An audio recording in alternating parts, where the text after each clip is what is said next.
Hello and welcome back to Through the Trapdoor. I'm Katie. And I'm Emily. And this is our This is our fan fiction. where we talk about podcasts. This is our podcast where we read you Harry Potter fan fiction. This would be really horrible if this was a fan fiction that just talked about Harry Potter podcasts. Could you imagine reading that story? It'd be awful. So bad. Awful. So, as many of you know, we just celebrated this lovely lady over here's baby shower over this past weekend. Yep. So, on our drive home, my movie-only husband decided to put on Potterless. I'm very proud of him. He has now been listening to it by himself without me. What? Since we got back. He's already on book 3. He is strongly on Team Fuck Quidditch. Agreed. Which I think is amazing.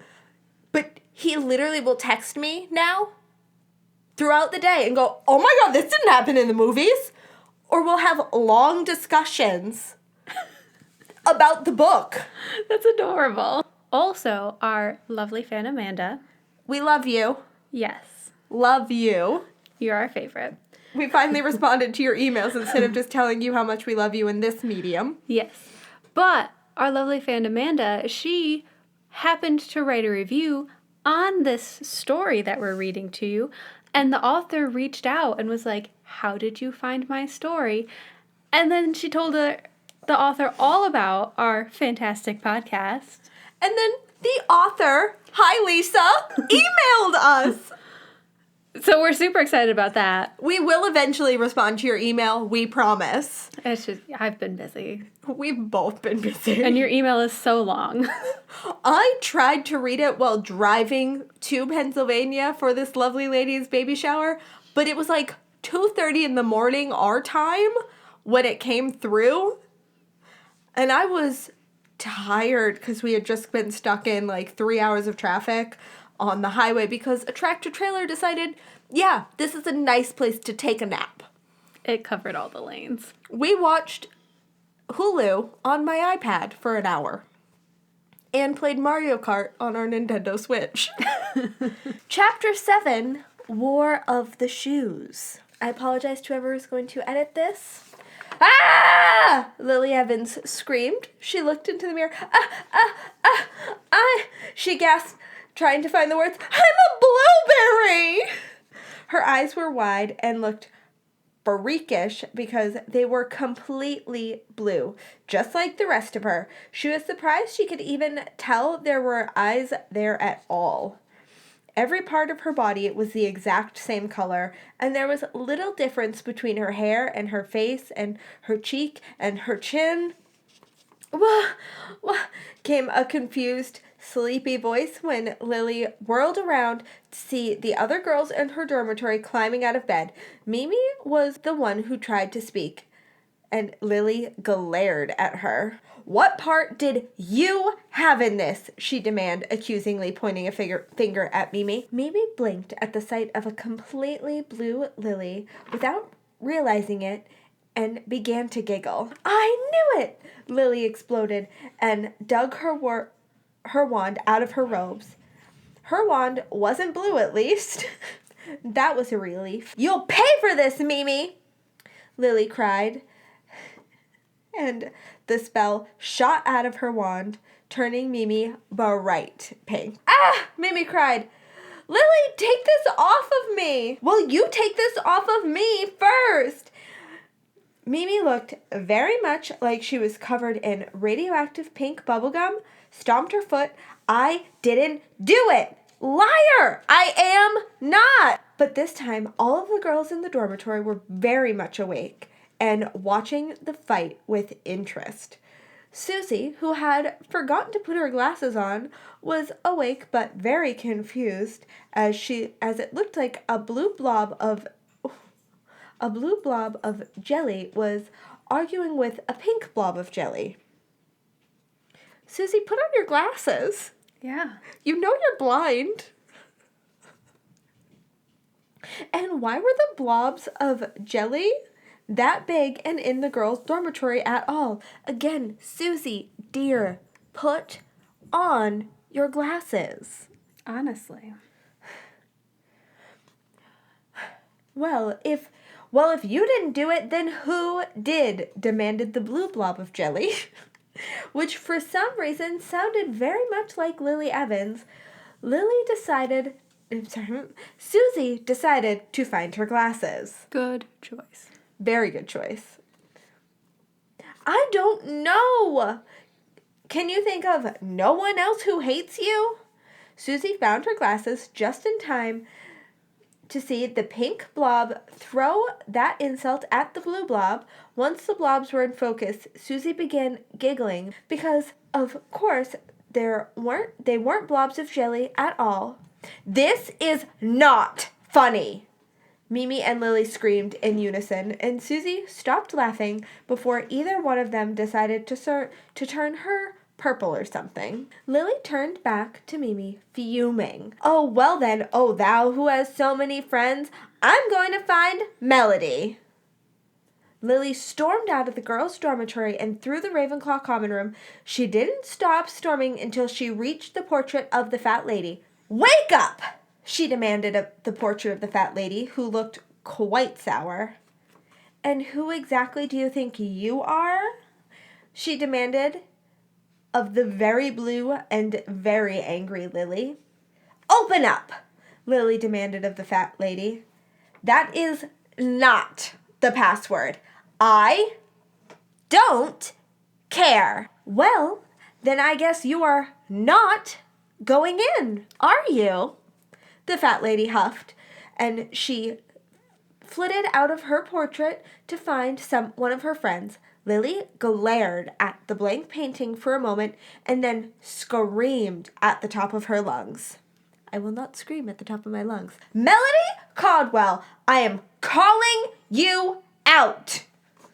The whole Gryffindor Tower heard her yelling, but only a few chose to respond. Melody, who normally would have rolled over and gone back to sleep, had no choice but to get up and walk down to the portrait hole. Of course, once she got there, she didn't really mind. After all, Lily was blue. She burst out laughing and made no attempts to restrain herself, not even when Lily took out her wand and shrieked, Punsies! With that, Lily stalked off to the hospital wing to have her blueness fixed. Melody spent several more minutes laughing after Melody walked off, unable to get the picture of a completely blue Evans out of her mind. She entered the portrait hole, which the fat lady had just returned to, still giggling to find Remus, Peter, Sirius, and James waiting for her. The Marauders all had very odd expressions on their faces, and Sirius looked as though he were about to laugh. What? Melody asked. What so? Ah! She had discovered that every inch of her body was pink, and then all the Marauders were laughing hysterically. Oh, this is not funny! Melody stomped her foot. Lily knows how much I hate pink! Melody's face would have been bright red if it were not already pink. Remus calmed down enough to speak. Maybe you should go see Madame Pomfrey. Melody's eyes narrowed. Ha! And have Lily laugh at me? That's where she's going. So you're just gonna stay pink? James asked, snorting. You! Melody exclaimed, whipping out her wand. James' eyes grew wide. Why me? He squeaked, and Melody waved her wand at him threateningly. You know, you look a lot like Lily when you do that. Melody chose to ignore that comment. She's your girlfriend, James. James shook his head feverishly. No, she's not, he said quickly. James, get out your wand, Melody instructed. We are going to duel this out. James shook his head. I don't duel with girls, he said, sounding like a prat. James Potter, that was a pretty pratty thing to say. Don't worry, she yells at him in the next line. I know, but I had to also say something. James Potter, Melody screamed, infuriating. Stop acting like a git. Stop stop acting like you're really afraid of me and get your wand out and duel. To be fair, I don't really understand what they're dueling over, but It looks like we're going to find out. What are we dueling over? James demanded, getting out his wand. Well, at least he's smart enough to get out his wand. yes. Lily, are you going to assist her or me? James groaned. Melody, this is ridiculous. And for your information, I don't plan on assisting either one of you. Melody's eyes flashed. You're involved in this whether you like it or not. Petrificus totalis. James blocked it and sent back a leg-locking curse. I am not, he insisted, as Melody shot curses at him. You are too! James dropped to the floor to avoid a particularly well-aimed spell. This is your fight. You picked this fight with Lily, and you can finish it by yourself. Melody glared at James, rolled over, and shot another spell at her, which she had dodged, giving him enough time to stand again. He was making too much sense. It was time to end this duel. Expelliarmus! Unfortunately, this spell didn't have entirely the effect that Melody hoped. She called this spell just as James did, and they switched wands. They continued shooting spells at each other for a while until their wands began malfunctioning. Yeah, because the wand chooses the wizard. Yeah, guys. We all know this. God. James couldn't seem to get anything but daisies to come out of Melody's wand, and it was very temperamental. At first, it had not worked even for Melody. Melody, on the other hand, couldn't seem to direct curses at James. They just kept rebounding and shooting back at her. At least it's James's wand is like, nah. Yeah, it's like, mm-mm. I'm gonna come right back at you. Melody's is just like, flowers. Yep. I feel like Melody's wand, though, because of the personality that she has, totally would have been like, nah, I'm sending curses right back at you. Yes. Ugh, I can't duel like this, Melody cried, throwing James's wand back at him. He caught it easily with the grace and athletic movement of a seeker. James looked at the wands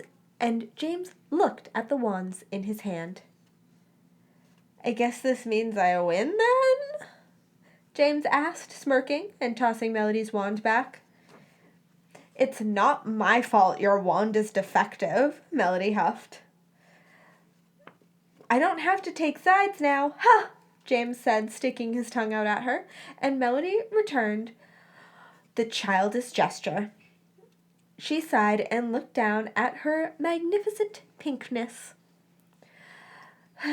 I guess I'm gonna get this reversed then now, won't I? She sighed. Off to the hospital wing again. She saluted the marauders and marched off, ignoring the giggling fat lady as she walked down the corridor. Halfway to the hospital wing, she was intercepted by Mimi. Whoa, she said. You laugh, you die, Melody warned. Mimi shook her head. Nothing to laugh at. Lily put the curse on me too. Really? Melody said, sounding thankful, and Mimi looked perfectly normal. So how did you take it off? Mimi shrugged. Not entirely sure. All I know is that I put the spell on someone else and I wasn't pink anymore. Then I had to run because Susie was kind of mad at me. Melody giggled. Well then, what's the spell? Punsies. Right, she said, looking around for a target. Mrs. Norris just happened to be in the hallway, and Melody shrieked in delight. Punsies! She cried, and the spell shot out of her wand. Mrs. Norris meowed, alarmed. The spell hit her. She ran off, suddenly very pink, to find Filch. Melody and Mimi exploded in giggles, and then ran down to the great hall for breakfast before Filch could catch them. Lily, her pride very injured, sat in the hospital wing and sulked. Madame Pomfrey had given her an awful tasting potion to drink that slowly took off the effects of the spell. Her hair was mostly red again, except for the ends. Her forehead looked completely normal again, except for her half blue, half red eyebrows. The rest of her body was still blue, although the potion had already been in effect for an hour. Lily suspected she was going to be here for a very long time. Suddenly, shrieking and wailing filled the hospital wing. "Help! Madame Pomfrey! Madame Pomfrey! My nose! My eyes! My ears!" "Oh my goodness! Oh my goodness!" came the startled voice of Madame Pomfrey. Lily couldn't see what was going on from behind her curtain, and had to admit she had been quite curious. I mean, same. Yeah, I would honestly be immediately curious. exactly. I'd probably get up and move the curtain and look. I sure as shit would. "Please, Madame Pomfrey, can you fix it?" the girl wailed. "Why, dear, of course I can fix it. There's nothing to be afraid of. Now, sit, dear, and try to calm down a bit," the nurse soothed. Lily listened curiously as Madame Pomfrey asked the girl all kinds of questions. "Now, your eyes, they were... Ah, yes. Does that look right? Your ears, I'm assuming they go here?" "No, to the left," the girl replied. "How long has it been this way? 10 minutes, I guess," the girl sniffed. "Well, it'll be all right in a minute. Oh, dear." "What?" The girl's voice sounded alarmed. "Well, this isn't going to be entirely easy. Your nose... Hold on, dear, while I get a potion to loosen your skin up." Lily heard the curtain around the girl's bed close and Madame Pomfrey's footsteps as she walked off to her potion cabinet. The girl continued to sniffle. Now I'm curious. Yeah, she sounds like she's got like a Picasso face going on. Yeah, I thought it was just going to be another blue person. Same. But, ooh, this is getting juicy. It took a weird turn. It did, but I'm here for it. "I thought I was the only one having a bad morning," Lily said out of nowhere. The girl sniffled. "What's going on with you? I bet it's not as bad as mine." "Well, I'm half blue. It's not exactly fun," Lily replied. The girl sniffled once more and laughed mirthlessly. "If you could see my face, I look like a Picasso." There we go. So she must be Muggle-born unless the wizards have Picasso too. Maybe. Who knows? Yikes! Lily now understood all the talk about noses, eyes, and ears. "So who caused all of your troubles?" the girl asked Lily. "My ex-best friend," Lily said, rolling her eyes and shaking her head. "Ex-best friend? Are you sure you're not just having a stupid fight?" "The stupid part was right, but I'm gonna get her back for this anyways." The girl laughed a little. "What about you?" Lily asked. "Who rearranged your face?" "Oh," the girl exclaimed, suddenly sounding angry. "Frank Longbottom. I hate him. I hate him. I hate him." Lily laughed. "Sounds like another James Potter," she said, rolling her eyes. Girl paused momentarily before replying. "James?" she echoed, sounding confused. No. Frank isn't like James. James is suave and handsome, and he knows how to treat girls. If I only had a problem with James Potter, I might actually enjoy him constantly bothering me. He's so cute." Lily coughed. "Excuse me? What is it with everyone and James Potter?" Another pause. "Well, don't you think he's cute?" Lily considered for a moment. Well, he wasn't devilishly handsome like Sirius, and James definitely wasn't as cute as everyone made him out to be, but she thought of his smile, his eyes, the way he looked at her. "No!" Lily suddenly cried, her cheeks flushed. "James Potter is not." A moment of astonished silence. "Well, I think you're crazy, but I guess you're entitled to your opinion." Just then, Madame Pomfrey came back with a potion, and Lily and the girls' conversation ceased.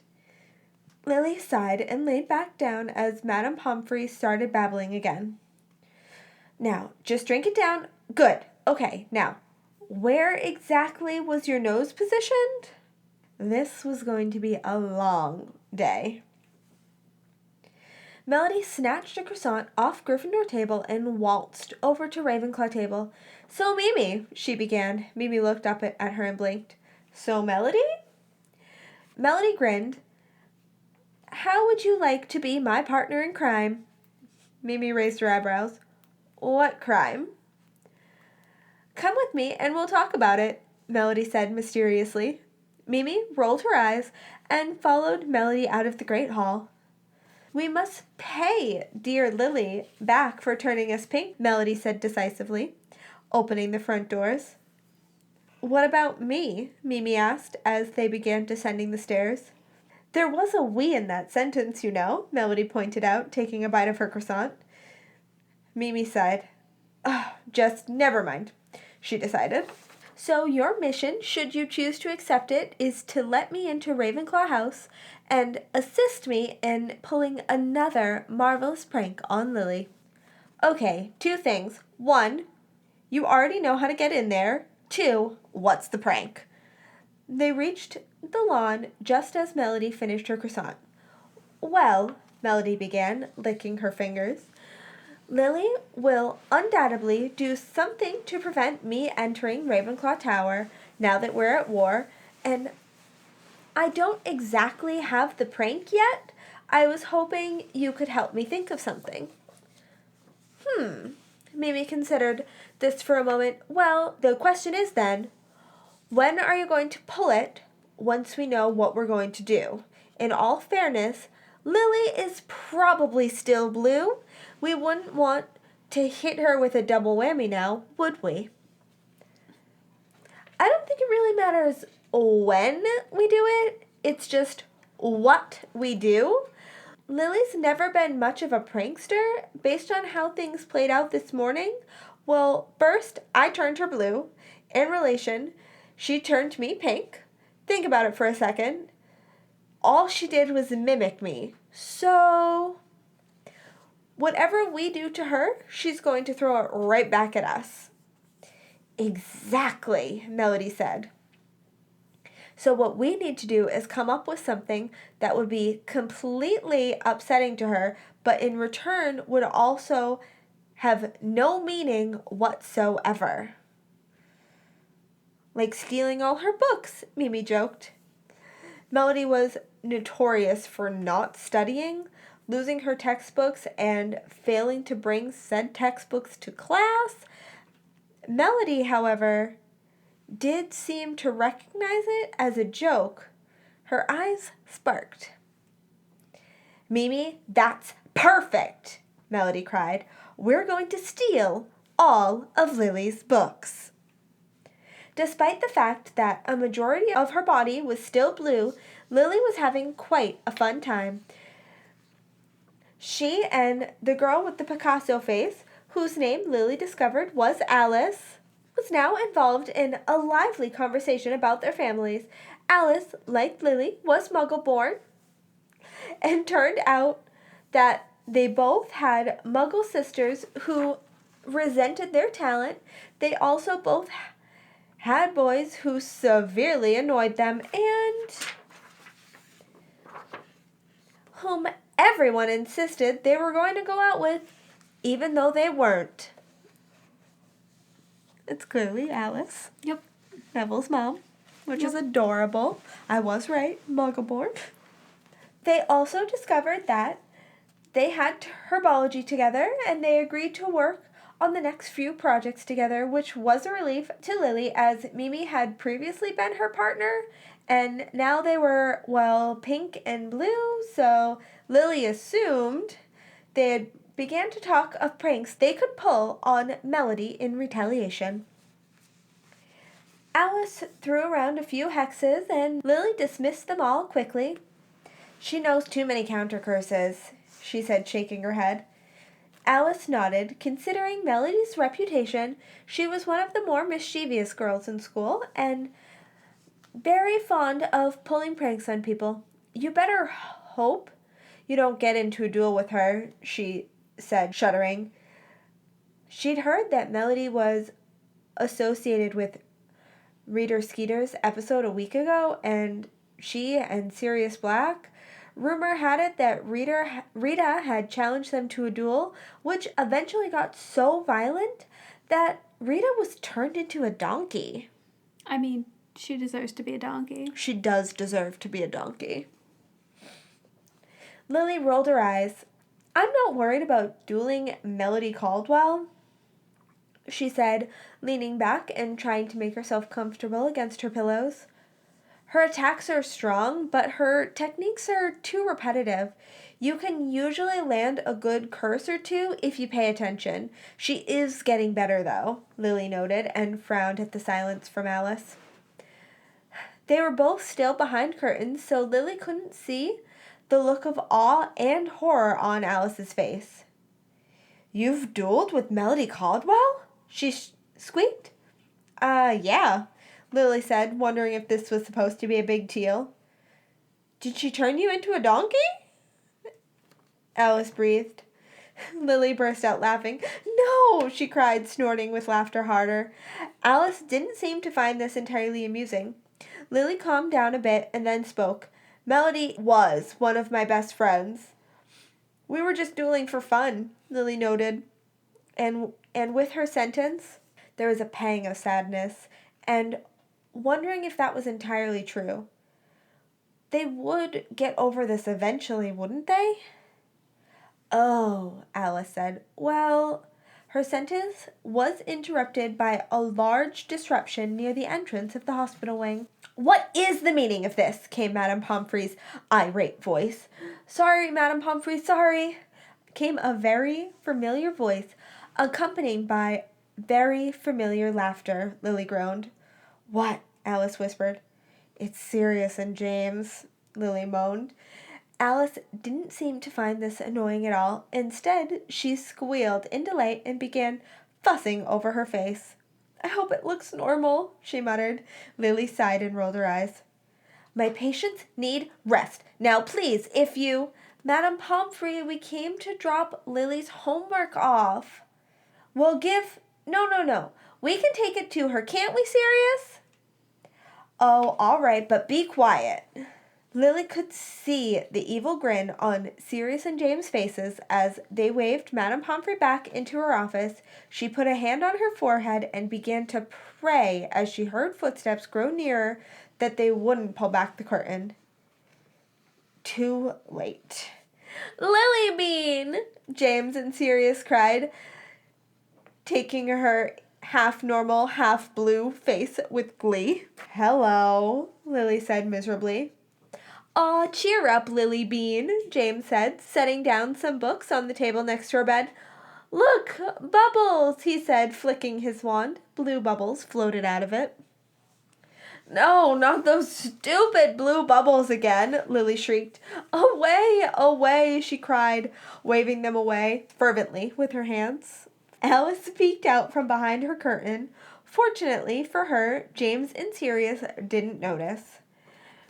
Perhaps you'd prefer little pink flowers? Sirius suggested, not so innocently, with a devilish grin on his face, and created a chain of flowers with his wand and set it on Lily's head. I hate you, she said, glaring at him. Lily and James smiled cheekily. She sighed and rolled her eyes, removing her flower headdress and flinging it onto a pile of books on the table next to her bed. I'm still going to get you back for this, she muttered. Of course you are, Lily Bean. We'll have a rematch over the Christmas holidays, Sirius declared. Lily frowned. I can't. I promised my mom and dad I'd come home for Christmas this year. And so did we, remember, Padfoot? James said, hitting Sirius upside the head. Sirius staggered comically, and Alice giggled, and she quickly retreated behind her curtain at the looks from Sirius and James and Lily. Who's that? Sirius asked curiously. Just leave her alone, Lily said. Sirius shrugged. Anyway, oh dearest Lily Bean, James said, nodding with amusement that Lily was still blue from the waist down. We just come to bring you some homework. Dear Professor Thorne was missing you desperately in potions. Lily gagged for the benefit of Sirius and James, who laughed appreciatively and then looked over at the books on her bedside table. She rolled her eyes. James, these are Care of Magical Creatures books? At the statement, Alice peeked out from behind her curtain again. Are they really? James asked, sounding not surprised at all. Well then, I guess we'll have to go and retrieve the potions book, he said, sounding very pleased with himself and grabbing the book from the bedside table. Can't wait, Lily said unenthusiastically. Farewell, my dearest Lilybean, James cried, picking up the flower chains. Until we meet again, he said, far too dramatically, and placed the chain back on Lily's head, while simultaneously giving her a kiss on the cheek. Lily blushed furiously, rather lamely waved goodbye as Sirius and James bounced out of the hospital wing. Aww! Alice cried once they were gone. Lily's face, which had been nearly normal, suddenly went very pink again.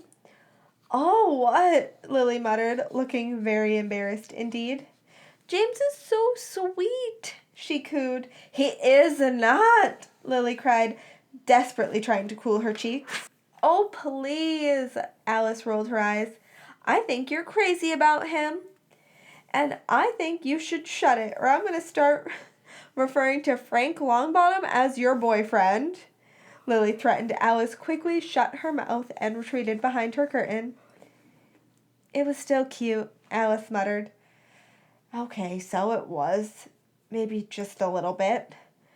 James and Sirius's second visit wasn't nearly as eventful as the first because Madame Pomfrey refused to let them anywhere near Lily's bed.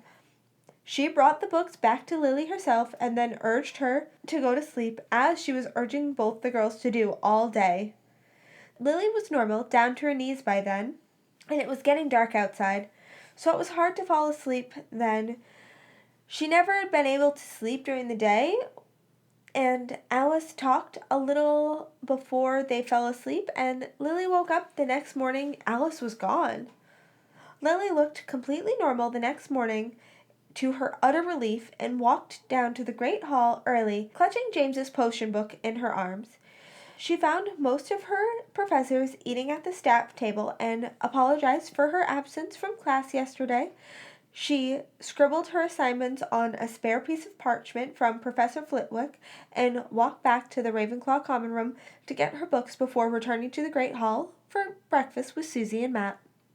They sat at the end of the table. Susie and Matt informed her of yesterday's event. Lily giggled as Matt told her about all of what happened with Mrs. Norris yesterday. Apparently, she had been turned pink twice by Lily's Pensées spell. Filch had been beside himself with anger. The students responsible, Melody and Susie, in turn, had been given a detention apiece. I've never had detention before, Susie said nervously, squirming in her chair. They're not that bad, Matt said dismissively, loading potatoes onto his plate. The only one I didn't like was when we had to clean out Professor Throne's jars, which were covered in all kinds of slime and mold and nasty stuff. And then I dropped one of them, and the sludge ended up on my favorite pair of musical socks. He sighed, remembering the blue and green for Alice playing large, fuzzy musical socks. They've never been the same. Susie and Lily both giggled. That's nice, dear, Lily said, taking some potatoes for herself. Just then, the doors to the hall burst open, and the marauders came through quite noisily with Melody, and Lily saw, with a lurch in her stomach, Mimi. She shook it off and tossed James's potion book to him as he passed.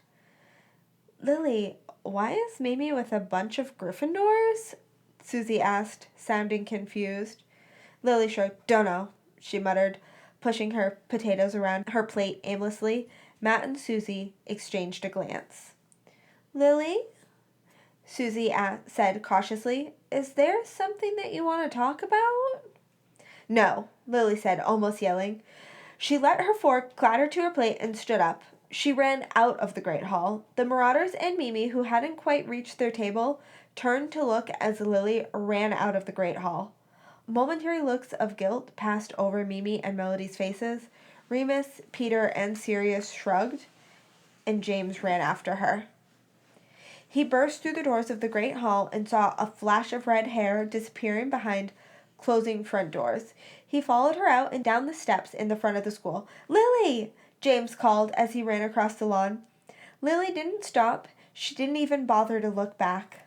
Silent feuding passed between Lily, Melody, and Mimi for the next few weeks, during which Lily spent a lot of time in the library, talking with Susie and Matt, and occasionally Alice, and avoiding James. Avoiding James was the hardest. He seemed to be everywhere. It wasn't that she was mad at James, really. She just didn't feel like talking to him. He would make her explain everything and then try to come up with a solution, and she, for one, didn't want a solution. If she and Melody were going to have a fight, they were going to have a fight, damn it, and James had better not get in the way. Besides, she didn't need James disrupting her plans for revenge. She had to do something better than turning Melody pink again. At least, something better than what Melody would come up with. Something prankstery. The only problem was she couldn't come up with anything that the Marauders hadn't already done. She was not about to be a copycat, and even if she was a copycat, Melody would know how to fix everything right away, so it was pointless to try. Lily was pondering this one afternoon right after lunch as she walked to the Ravenclaw common room to get her books for potions and arithmancy. What could she do, she wondered, entering the common room, and wondered what would make Melody upset. She briefly considered cutting Melody's hair while she ascended the stairs to the girls' dormitory, but dismissed that thought as she approached her four-poster. She lifted her bottomless bag off the bed and began digging through for her books. Having a bottomless bag sometimes had its drawbacks. For example, sometimes her books got lost in its bottomlessness, and it took quite some time to find them, and perhaps a summoning charm to receive them. She usually tried to get all the necessary books near the top before class started, but it looked like today she'd have to walk through the halls with her hand in her bag searching. Just use a summoning charm. Yeah, like, why are you bothering to search? You are a witch. And you already know the summoning charm. Just use it. God.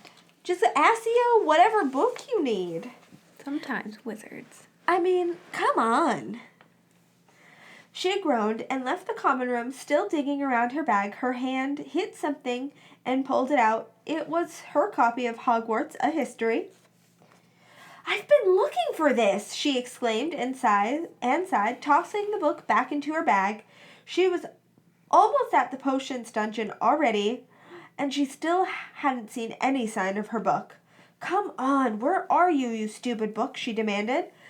She pulled out something else, rolled her eyes, groaned. "I thought I'd gotten rid of all these," muttered, tossing the year-old box of chocolates back into her bag, and that's why you haven't got rid of them. But I understand that deeply. Yep.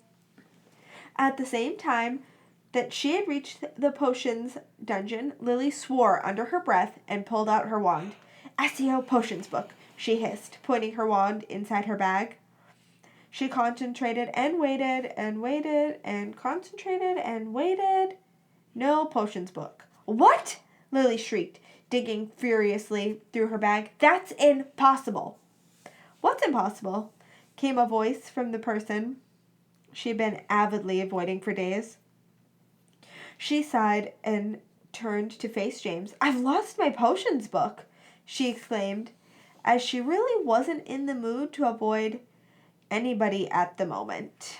James put on a fake face of horror. "Lily? Lose a book?" Sirius, who was hovering nearby, as always, chimed in. "Everybody run! It's the apocalypse! The unthinkable has happened! Lily lost her potions book!" Lily's cheeks growing red, she crossed her arms and looked at James, trying to ignore the idiot. "James, can we share yours?" she asked pleadingly, because she not only didn't have a partner in this class, she didn't have her book either. "Sure," James said, ushering her over to the table where he, Sirius, Remus, and Peter usually sat. "You do realize This table's only fit 4, don't you, James? Remus said. Not to worry, Sirius said, clearing his throat and eyeing the seat next to an attractive Ravenclaw across the room. Peter, you can go sit with her.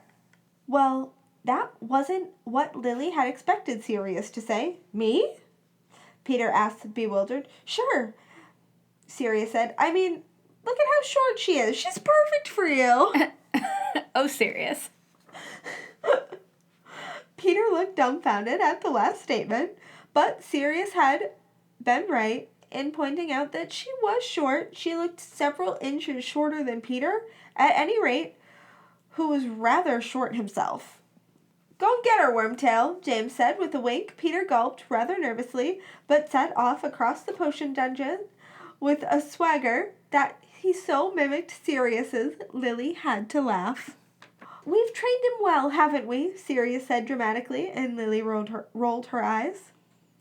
They took their seats just before Professor Thorne burst into the dungeon. He looked at James's table shortly before beginning the lesson. Lily, who never worked with James on anything before, was surprised to discover that he was actually rather good at potion making. Between the two of them, they had their potion finished before anyone else in class. There was another benefit to working at James's table. Besides, he, Sirius, and Remus were always cracking ridiculous jokes, which made the class fly by faster than usual, despite the fact that Professor Thorne kept swooping over their table like they were up to something. Melody, who was working across the dungeon with Mimi, glared at them throughout the entire class. This is ridiculous, Lily cried at entering the arithmancy classroom. What? Susie asked, blinking. I can't find my arithmancy book. Really? You couldn't find your potions book either. No, I don't understand. I put all of my books in here this morning and went to my first 2 classes just fine, and now I can't find my books. The only one I found is Hogwarts of History, and that really isn't going to do me much good, is it now? She gasped suddenly, unable to finish her sentence. Melody, she hissed. Damn it! She yelled, throwing her bag on the floor. The entire class was looking at her. Lily suddenly realized how lucky she was that the teacher hadn't been in the room. Sorry, she said, picking up her bag. Melody was going to pay for this. Mimi stumbled up the northeast tower, doubled over in laughter. Melody was already there waiting for her. What? She demanded.